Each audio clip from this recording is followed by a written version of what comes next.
না, যে সালাম আগে দেয় সে কি হয়? বড় হয়। এটার কারণ হলো আল্লাহর হাবিব বলেন, আত-তাকদীরু লা ইয়ারুদ্দু ইল্লা বিদ-দুআ। মনে রাখবেন এই হাদিসটা, পড়েন, আত-তাকদীরু লা ইয়ারুদ্দু ইল্লা বিদ-দুআ।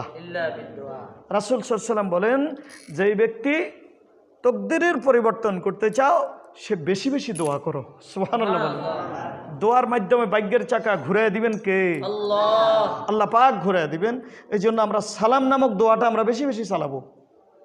আজকের খুতবা থেকে আমরা এটা শিখলাম, আমরা বেশি বেশি একজন আরেকজনকে কি দিব?